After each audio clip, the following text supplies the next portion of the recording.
মাওলানা তারেক জামিল হুজুর বলে, আমি ইসলামের পথে আসার আগে যখন আমি ডাক্তারি পড়াশোনা করি তখন আমি খুবই উল্টাপাল্টা চলাফেরা করতাম।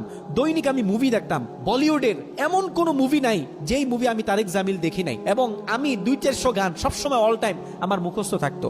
ঘটনাক্রমে যখন আমি তাবলিগ জামাতে গেলাম, 3 দিন সময় যখন আমি আল্লাহর রাস্তায় ব্যয় করলাম, যেদিন আমরা চলে আসব, আমাদের তাবলিগ জামাতের যিনি আমির, উনি আমাদেরকে শেষ বৈঠকে সুন্দর একটা হাদিস শুনাইলেন। উনি বলতেছেন, কোন গুনাহগার মানুষের যখন মৃত্যুর সময় চলে আসে তখন আল্লাহ পাক জাহান্নাম থেকে জাহান্নামী কিছু ফেরেশতা সহ মালাকুল মাউতকে তার সামনে পাঠিয়ে দেয়। মালাকুল মাউত এবং জাহান্নামের ফেরেশতারা ভয়ঙ্কর এক চেহারা নিয়ে তার সামনে দাঁড়ায় এবং তাকে বলতে থাকে, হে অভিশপ্ত আত্মা, হে গুনাহগার আত্মা, তুমি তোমার দেহ থেকে বের হয়ে আসো।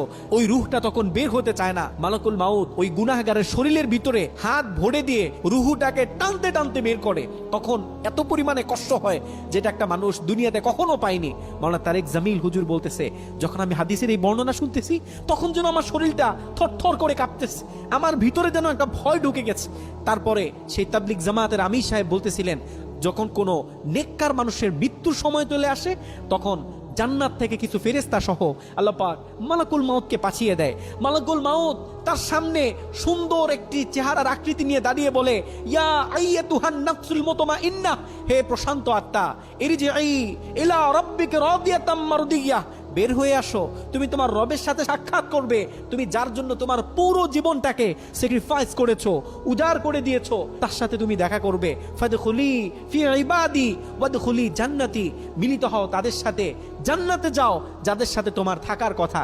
এগুলো বলে বলে আজরাইল তার রূহটাকে কবজ করে। মাওলানা তারেক জামিল হুজুর বললেন, আমি আমার নিজেকে জিজ্ঞাসা করতেছিলাম, হে তারেক জামিল, যদি তোমার এখন মৃত্যু হয় তাহলে কোন ফেরেশতা তোমার কাছে আসবে, জান্নাতের ফেরেশতা নাকি জাহান্নামের ফেরেশতা?